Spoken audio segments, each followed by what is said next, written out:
All right. Anyway, hi. It's really early. My name's Keith Pachelski. I work for a company out of Atlanta, Georgia. I can't say who because they didn't authorize me to say. Also with the IC podcast, they're Boris. And IC podcast! Boris, Adrian, I think that's all of us that are here for this. Yeah, Dave's on his way here. So I'm waiting forward to my very, very long man hug. Anyway, I want to try to do something different this time because after traveling a lot lately, I had a couple of interesting conversations with people. Perhaps it's just like echoing. I had a couple of interesting conversations with some people on airplanes. Some are consultants, some of them are like C-level people, and they all kind of say the same thing based on who they were, what kind of job they did. Consultants kind of had their own little take on pen testing, which is pretty much we're just going to come in and like pop shit and own you and walk out, and we're done. And the C-level guys were kind of really pissed off at us, mostly because that's how we thought security should work, period. Like we just come in and fuck you and we leave. Which actually leads to a lot of unhappy customers, which of course affects us in the end because unhappy customers result in no money for us. And then we can't have like cool cons and toys and stuff. Anyway, so before we get going, am I outside the white line?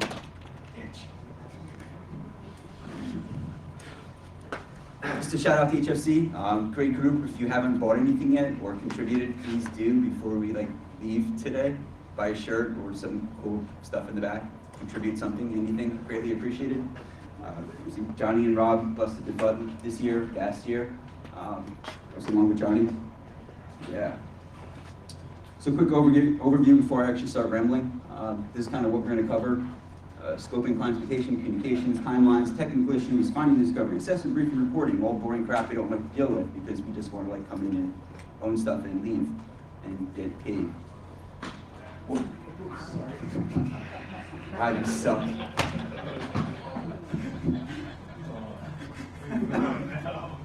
All right, so why are we discussing it? Well, because money. That's pretty much why we do this. I mean, it's cool having the job of going into people's networks for like 1 week or 2 weeks and just like ripping shit apart. But in the end, it all comes down to we want more money.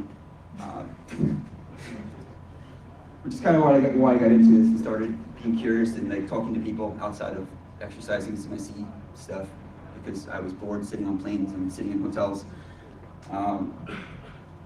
So communication. Shockingly, we suck at this. Really, most of us do, which kind of it baffles me because we're all supposed to be like skilled in social engineering, which means we should be able to like interpret how people are taking us. And for some reason, when we deal with like customers and clients, for some reason we lose the skill. So we can like get information out of people, elicit information out of people, complete strangers, and we can like write makeshift reports on it, but we actually have to like talk to the customer and say, you're F in this way. For some reason, we just don't know how to do it.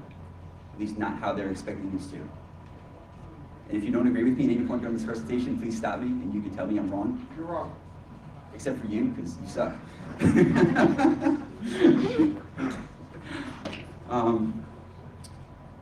So whenever we're starting engagement, obviously one of the key things is we need to open up lines of communication. Wow. You know, lines of communication. It's important. Starting the engagement. How do you want this to happen? How do you want me to communicate with you? How often? It's basic concepts, but it's also going to skew how the engagement is actually performed. If the customer wants us to sit there and talk to them for an hour a day at the end of the day, it's going to skew our engagement. And we have to communicate that back to the customer. A lot of us are just like, well, we'll just deal with it and we'll just work 24 hours a day for the entire engagement and pray it actually completes in time. It doesn't always work that way. Because as we're going to discuss later, every time that we have to stop doing our work of like testing stuff, it eats away at our time. If we only have 40 hours to do something, because that's all the customer wants to pay for, and we have to spend 8 hours of that time hand-holding them, we're now down to 32 hours that we can actually do stuff. And some of you guys are like, oh, we'll just work, around the clock. I've heard that from consultants. Well, I just work 24 hours a day, even though we sold them 40 hours. you're screwing yourself. Right. So regardless of how you do it, you have to communicate. There's no way to get around it. And again, this sounds like boring shit to most of us because we don't like dealing with other carbon-based life forms. We just want to hack shit. But when we're getting paid to do this, communication is important. It's kind of like you standing up here. If I were to stand here to hold my, pants, it would be pretty freaking boring.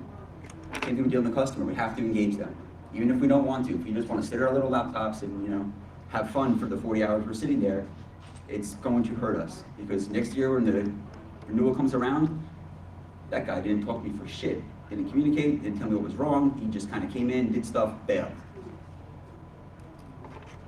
Where is the value? Why should I bring him back? What are we doing? How much time do we have to do it? There's a common issue I see among most security companies, well, not most, a good handful of security companies, where a salesperson sells shit. And then they pass it to us. And we walk in, and what the customer wants is completely different. So we're supposed to be there, you have 40 hours. You have to do stuff. What's the timeline? Okay, here. What are you expecting? We're expecting this. I can't give you that in this timeline. We want you to do an internal pen test and an external pen test. We want you to do some internal social engineering, some external social engineering. Oh, we want you to do a web app assessment. Oh, we also want you to do some training, by the way. Can you fit all this in a week? Because the salesperson said you could because you're God. It's unrealistic. And if you say yes, you just fucked yourself because you can't do it. And anyone who says they can, please speak up. If you could do all that work in 40 hours in 1 week, I'd like to know how, because I can. Granted, I'm not a rock star, but. Well, there's a difference in doing it well, right? Right. There's a huge difference in Nessus Monkey, as Boris likes to use. That's my chart, my coin is. I don't have a dollar. Sorry. Copyrighted. But there is a huge difference in doing the job and doing it well. If you're going to do a shit job, of course it's going to hurt you next year when renewal comes around, and if you've given shit, you're not going to get that contract again. So $40,000 to do work that maybe you'll get a renewal on if you do it good, or nothing. So do it good, communicate, establish the timeline. So what are the common issues? I'm going to use some NIST terms here because I unfortunately do NIST compliance. So management issues, operational issues, technical issues, and of course the last one is legal issues. Everything is going to impact the timeline. There's no assessment you're going to do that isn't going to be impacted in some way by the customer. Because you're going to walk in there and they're not going to be ready. Even if a month out they were like, yep, we're ready, we're waiting for you. That morning, where the hell are you? It's 2 minutes to 8. All right, I'm rolling in, let's get started. Where's everyone? They're getting coffee. They'll be here in 20 minutes. Your timeline's. So you're sitting around waiting for people to show up.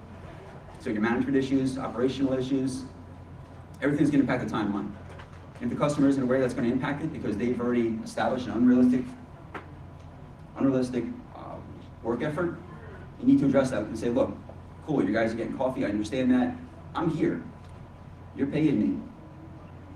And the longer I sit here and don't do shit, that's the less work I can actually do for you. So you want these 6 things done, we're going to have to renegotiate this statement. What do you actually want done now? Because I've now wasted a half an hour and I've heated my seat up. So let's renegotiate this.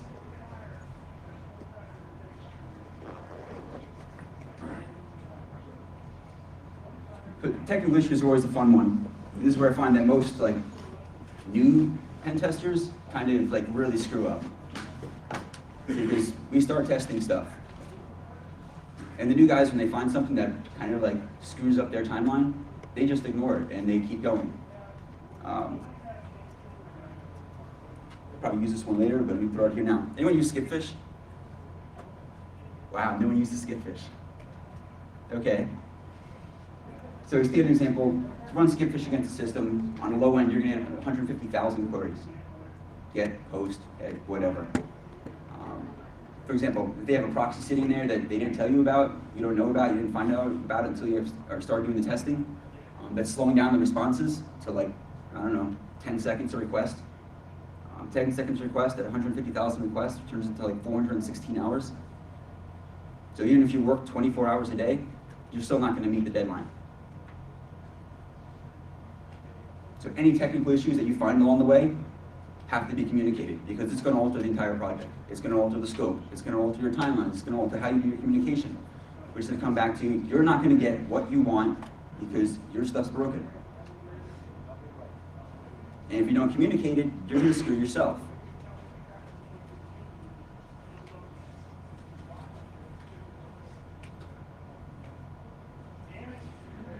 All right. How many people do compliance in here? Besides you, because you and me are kind of screwed on it. But Yeah, we just suck. yeah, I suck, I admit it. Until like 2 other hands. Yay, compliance, not really. Jersey, yay. Yay, yay FISMA. So compliance is kind of, it kills us. I mean, not like literally, but figuratively on the timeline, yeah. It just kills us, period. So if you're coming in and just doing a standard controls assessment and like your standard pen test and like internal vulnerability assessment, customers don't understand it and the salespeople don't understand it. Very few salespeople actually understand what the hell they're selling. They just know that you can do stuff. So when you guys walk in the door and you're starting to talk with the customer about what they want and what you have to do, laying out the entire plan with them, saying, yeah, we need to run through like 18 control families. So I need to interview like 20 people inside here. It takes about an hour each, and then I need to like start scanning your systems. Just doing like basic enumeration and vulnerability assessment and vulnerability validation. We need to kind of like lay all this out into the detailed timeline. And a lot of us just don't understand like a timeline or what a timeline looks like. It's like, we need to do stuff and we're gonna do it, and okay, we're done. Because we don't like to communicate, we also do essential things like kickoffs. We don't have like a meet and greet when we first show up. It's like, hi, I'm Keith. We're here to do stuff. We don't do that. A lot of us just walk in and we just like expect to start, scanning shit and owning shit and like, yeah, we're doing work. And the customer's sitting there going, who the hell is this guy? And he's calling up your boss going, is this dude yours? Because he hasn't said shit to me yet. So we really need to like stop what we're doing. And it's gonna, again, stopping is gonna screw us because we have work to do in a very short time frame.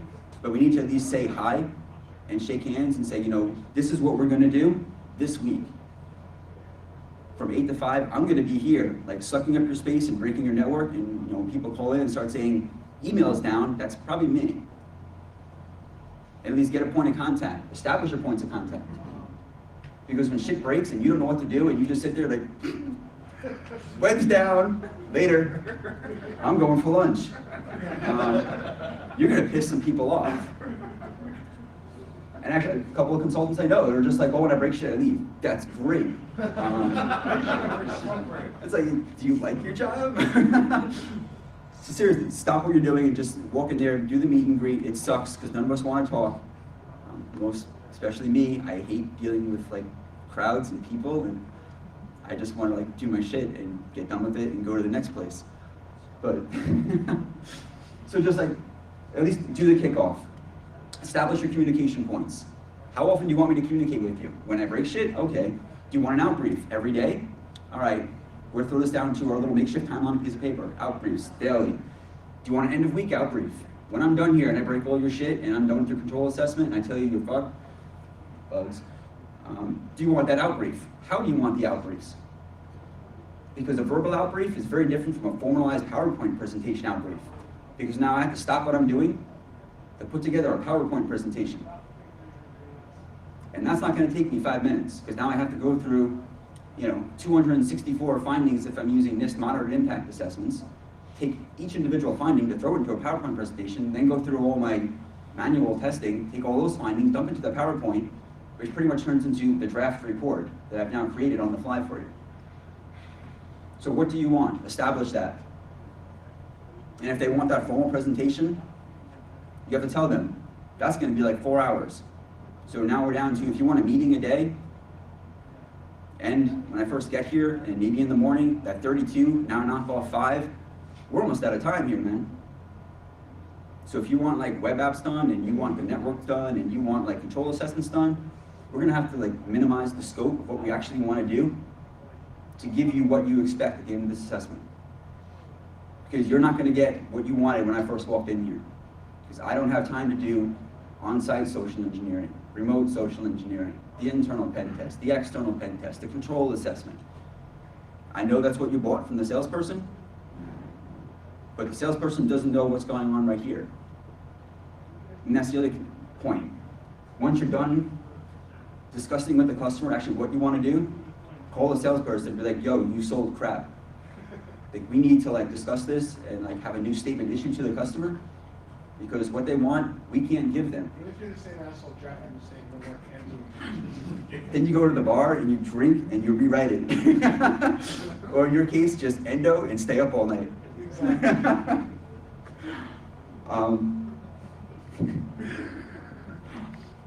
All right, so we run through, and this was just like the sample 2-week assessment. This is usually how I do stuff. When I have like project to do it, I document it out this way, and I give them this ridiculous fishbone. Why they like it, I don't know. For some reason, they like charts, because when you document it out in pretty little like flows, they can understand it. But if you just discuss it with them, a lot of them just goes right over their head, and then they get confused, and then they get pissed. And excluding Boris, because he's pretty much himself salesperson and like consultant. Most of us start getting phone calls from the salesperson being like, the customer just called me, he's not really happy with you. Well, why? Because he doesn't understand what you're saying. So you like to you sold. Yes, mostly because, well, you suck, and you sold stuff you didn't really understand. Which goes to another interesting point, that we don't know how to communicate. When I say that, I actually mean technically. Because we're all great as like talking code and talking exploits, but a lot of us still lack that translator from like geek to C. It's just hasn't established in all of us just yet. So if you can't do that translation, that's another important point you really need to work on. Yeah, when you say C, you mean objective C, C? I mean, like, whoa. C is in 3-letter C, like CEO, CTO. I exclude CTO, well, in most cases. Some CTOs actually have a clue, some don't. But yeah, well, I'm trying to be nice. Damn it, Boris. But yes, you have to have the translator. And a lot of us just still don't have that translation ability. We can talk geek, we can talk code, we can talk exploits, but we can't like translate that to probability of exploitation, impact, likelihood. The really boring crap, right? The stuff that we really don't want to have to translate, because it's just, yeah, we have admin and root and you're fucked. Thanks. All right, so end of week 1, we did like internal stuff. Then we're gonna go home and like start writing reports and start drinking beers and like doing external stuff. Communication doesn't really end when you leave the site, because if it does, you're gonna have a pissed off customer, because you're not there anymore. They can't see your happy smiling face. So out of sight, out of mind. This dude isn't here, I haven't heard from him. I don't know if he's doing shit, because he hasn't called me, he hasn't sent me an email. And I hear this from a lot of consultants, like, yeah, I left and all of a sudden the customer went fucking ballistic and started calling my boss, and he's just like, this dude isn't doing anything. Well, he was, but he's not communicating. Don't communicate, pissed off customer, you lose money. So it's really, I don't understand why we have such issues. It's like money, communication. Balance it, we're cool. You don't balance it, you're out of a job, or you just lose contracts. Anyway, I'm going to skip over the rest of the fishbone because it's boring. Technical we kind of discussed already. The skip fish one was actually one that happened to me. That's why I used that one.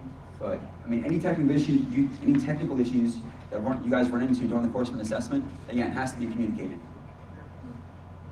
like immediately. Like if something breaks, the switch flakes, and you lose connectivity, it may be like a temporary, flop in a port, and you guys are just like, well, it came right back, I'm good. That may have killed other processes. Not a real system out there could recover as quickly as your laptop that's just scanning shit. So if you break something, or you think you broke something, just be like, yo, I think I hosed like your switch or your database, because if you don't, and you piss off the customer, again, you lose money, which is pretty much what I'm going to keep going back to, we lose money. All right, so why is important? Again, any issue, not only technical issue, it's going to impact your entire assessment, no matter how minor it may be. Because every time you have to stop and go, whoops, it pauses you. Especially if you're sitting inside the building and you're on their timeline. So even if you have an 8 to 5 and they don't roll in until 9, and then they roll out at 4, that cuts down on your time. So anything that happens, you have to communicate back to them because it's going to impact the overall assessment. So if you're doing lots of stuff, you're screwed. So renegotiate the overall assessment, renegotiate the timeline, renegotiate the scope, reissue statements of work, recreate the timelines, realistically, based on what's happening now, how much time you have left, how much work you have left to do. And when you're done going through all that, document it. And actually send it to the customer and say, okay, based on whatever happened, me screwing your database and the switch and the router, we can't do this. So this is the new timeline. Is this acceptable to you? Because if it's not, we need to stop now. Because if you really wanted all these things done in this week, and based on reporting requirements, contact requirements, in briefs, out briefs, daily briefs, your switch flaking, me breaking shit. Like, is this cool? Could we keep going? If not, stop. Renegotiate it. Come back in 2 weeks, 3 weeks, whatever the customer says. All right, we'll just fix stuff, and once it's done, we'll pick up where we left off, and we'll start the billing from that point again. The one thing you don't want to do is just ignore it. Which maybe you guys are like not in those consultants I talk to that don't ignore it and don't piss off the customers, but for the ones, the 15, 20 I've talked to over the past 3 months that just ignore it, it seems to be a common trend.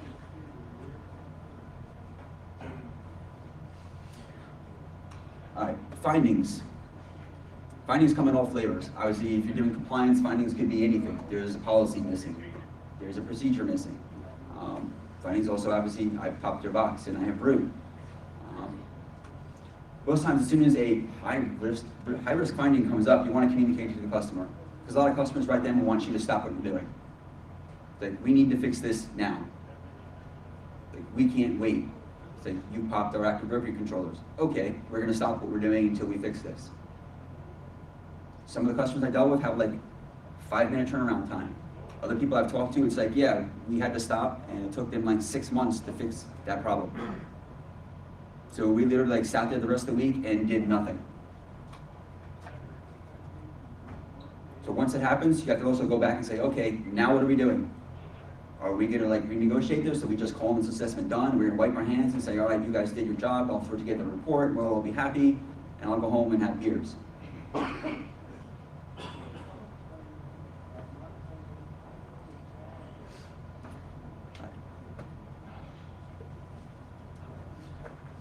Briefings, yay. So how many of you actually do these assessments where the customer requires you to have the daily briefings? 3, 4, 5, wow. All right, weekly out briefs, formalized.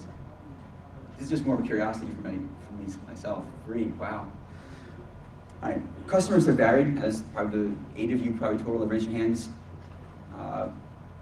Again, some of them just want the quick, what did you do? Some of them want a formalized presentation. It has to be established beforehand. Again, I'm going to keep harping on the communication thing because that's pretty much, this is about 2 things, realistically, communication and money. So how are we doing the outbriefs? How often do you want the outbriefs? Who's going to be in the outbriefs? Because the more people that are there, the more questions that are going to be asked, especially if you get the geeks that are sitting in there with the C-level people. They're going to ask lots of questions, and the C-level people just want to leave. So the 10-minute outbrief that you could have done now turns into 30, 40 minutes because they want actual technical details on what you did. So understanding the level of effort that's going to require on your part to do these daily, weekly outbriefs is obviously going to roll back around into what we're doing, how much time we have left on this assessment, what can we actually do? Because the more time that is sucked up doing the hand-holding, handshaking to make them feel better about what you're doing, the less time we actually have to do legitimate work. All right, this is the one that always seems to bite us. A lot of us use template reports. We have the base template that we use, then we just dump our findings in there, which for the most part seems to work out okay for some people, but customers pretty much don't like the template reports. Usually they're like, well, we need this, and then we need like the spreadsheet to track POAMs, and then we need like, you know, like write a special report for the executives, and you can leave this one for the technical people. Okay, and the salesperson said you didn't really need any of this. So as soon as you get there, this should also be in the right to discuss. What do you actually need when I'm done here? Not no Friday when I'm ready to roll out of here, it's like, oh, by the way, we need 6 other reports before we actually sign off on this, so you get paid. Because the more work you have to do in customized reporting and generating pretty spreadsheets and Word docs and PowerPoint presentations, all this other crap that they actually need, so you get paid, needs to be addressed before you start anything, not later.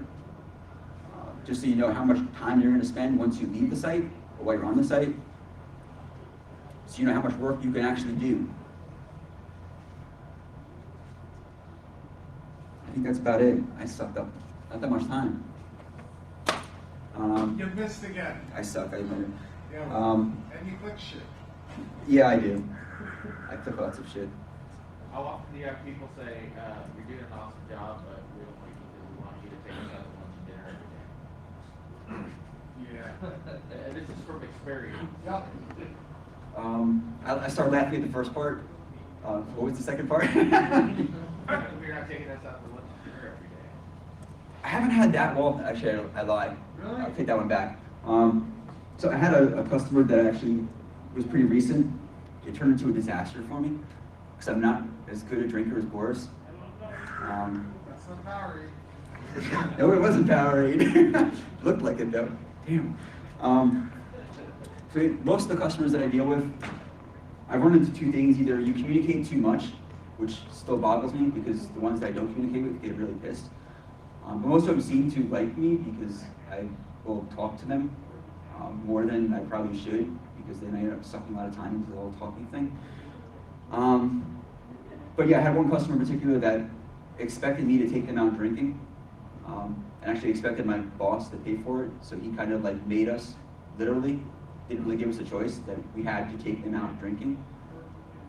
And this was on a Wednesday night, and we were supposed to have been in the office the next morning at like 8 o'clock in the morning.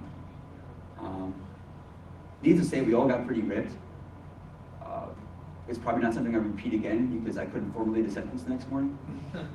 But it's usually I try to do something I avoid at this point, just because of the one bad experience of, holy crap, I have my mouth if I'm gonna puke.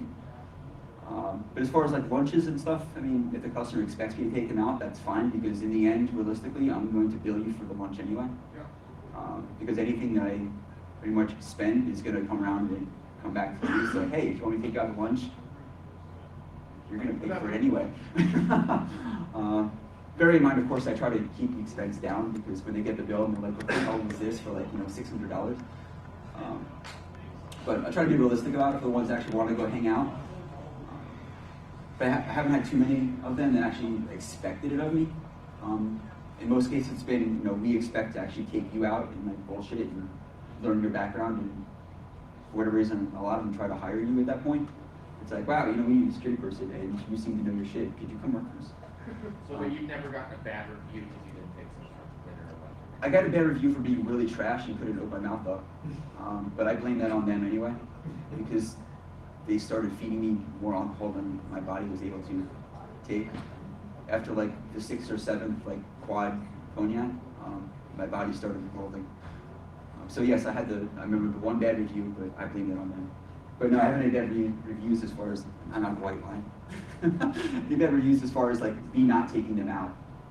At least not yet, or not that I've been made aware of.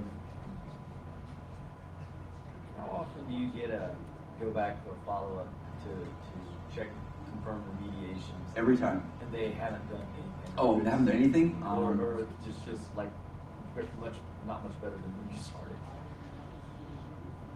I'm gonna say a handful, like less than 5 or 6 times, where I've actually gone back and they've done absolutely nothing. I've kind of been lucky that most of my customers, when I walk in and I can actually start to explain some of, you know, what we're doing. I pretty much have like a standard spiel that I use. It's like, you know, we're going to do this is why we're doing it, this is the risk management framework that we're using, and this is what we do day 1, day 2, day 3, day 4, day 5. I kind of have my whole thing laid out as far as what we should be doing as consultants. kind of like in the template in the back of my head. As soon as I walk in, it's like I shake hands, I go through my bullshit, just so they feel comfortable. As far as we're gonna do the reporting here, we're gonna do this, and once I leave, I kind of put that expectation in their head that, you know, I'm gonna give you very detailed plans of actions and milestone, the poems, of what I expect before you come back. And I kind of, again, phrase it in the right phrasing that puts it as the command of, you must do this before I come back in 6 months. Otherwise, I won't be happy, and I won't be as nice as I am now. And for what reason it seems to work, why I don't know, because I really have no authority over anyone. But I've had a pretty good track record on so far as remediation. There are probably, again, a handful that really haven't done shit, and they haven't done shit only because they really don't have the budgets, and they've realized that. They've heard it said beforehand, you know, I'm one person, and I'm overseeing like 5,000 users, so I'm pretty screwed here. So I really need you to not only like do the reporting, but if you could like help me out on the side and like give me recommendations for like log management and file integrity and like IPSs and firewalls and crap, because I was like a network guy and I got shut, you know, put in this position because there was no one else here to take a security title that they needed as required. I insert regulation here. Just how a lot of us got into this. You tell them stop clicking shit? Yeah, stop clicking shit first. That was kind of funny because I actually used that at one point. It's like, dude, you're using like the ASDN. Can you just like stop clicking the shit and like go into the command line and learn what you're doing? Thankfully, he actually had a sense of humor and she actually like picked up a book and started reading how to configure fixes. So this was a while ago. It's crazy, just click shit. Yes, you just click shit, literally. Thank you, Cisco, for looking over most of us. Thank you, Cisco. But yeah, and I haven't had too many people that haven't done it, and when they haven't done it, it's been for a good reason, at least in my eyes, of you're overworked and you really don't have the resources to do anything. So I really can't give too much shit for not, you know, following up and actually fixing stuff. Even if it was like easy. Wow.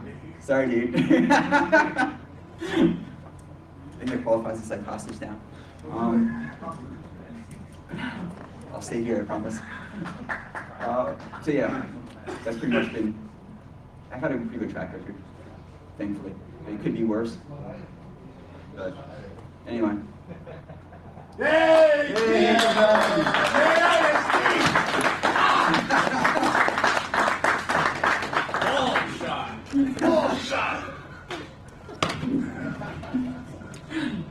I'm done early, I'm sorry, but You suck! yes, I suck, I do. Just the tits. My pants are too low, otherwise I Okay, thanks. You get your pants, pal. I think at this point I'll stop recording.